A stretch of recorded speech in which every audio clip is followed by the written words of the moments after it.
justice delivery, administration of justice. Well, remember there was only recently that the new senior advocates of Nigeria took that oath, and the CJN made that comment about how is it that the AGF, or does he actually? Well, those are the factors we'll consider. Mr. Jiti Ogunye joins us now, a legal practitioner. Thank you for coming on this morning. My pleasure to be here. In fact, when it was said that AGF unwittingly or somehow interfering or not making it go smoothly, this cases about corruption, of course, a lot of people were reading into all of this and how it affects justice delivery and administration of justice. And you also have, I'm trying to see if I could just give a direct quote about that, but perhaps let me see this. He says, according to the CJN, the administration of justice, this is the second part. Can't find that part now. But he made that comment about the AGF, which some critics have also spoken about. Perhaps the power of even the AGF to anti-nully inclusive should be taken away. But you've read that statement, I presume. What were your thoughts on it when you read it? I read that statement by the CJN, the speech in many of the print media, and the impression I came away with then at the end of the day was that the CJN didn't single out the AGF for excoriation or for condemnation for being the main or sole cause of the problems afflicting the justice delivery system in Nigeria. Rather, the CJN spoke extensively about the challenges facing the judiciary. Even the problem of computerization caught the attention of the CJN. He spoke about the congestion of the prison system. He spoke about slow pace of delivery of justice and so on and so forth. Yes, the CJN did say that the Office of the Attorney General, in many cases, is responsible for slowing the pace in the prosecution of high-profile anti-corruption cases. But that was just one part of the speech. So I felt that the CJN was concerned chiefly about the problems besetting the administration of justice in Nigeria and was trying to chart a way forward, particularly under its own dispensation as the head of the court. Let's just play that report to shed some more light on that matter, and we'll take it from there.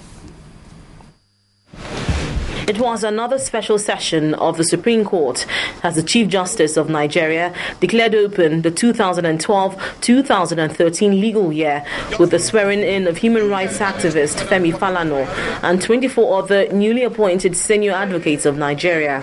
The Chief Justice of Nigeria used the occasion to reaffirm the preparedness of the judiciary to ensure the speedy dispensation of justice. The ultimate goal is to have the hope of the public life. And we will, on our own part, do everything necessary to keep that hope alive, knowing that the judiciary is the only catalyst of the clerical profession.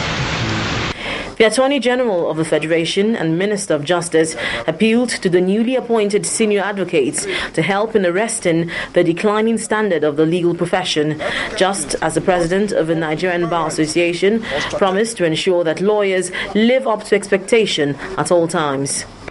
Today, lawyers are accused of deliberately misleading clients on the strength of their cases with a view to appropriating unearned professional fees, tampering with clients' money, criticizing judges in the media even where it is clear that they have not read their judgments in order to determine the reasoning of the courts, and commenting on matters that are clearly subject. New NBA leadership is deeply worried about professional ethics among our members.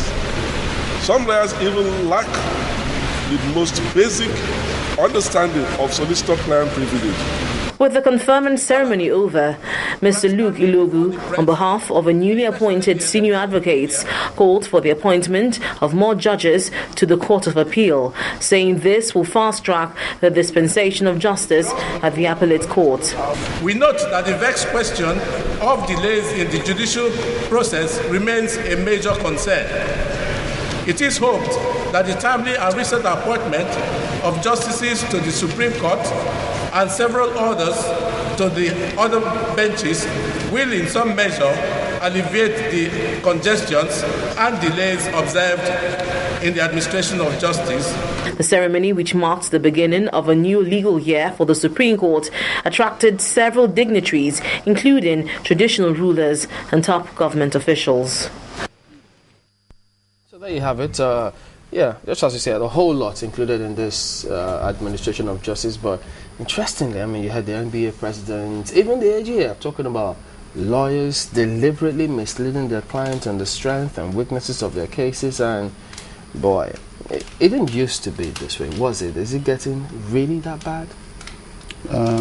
Well, from my own limited knowledge and experience, I would say that it's not always been like this.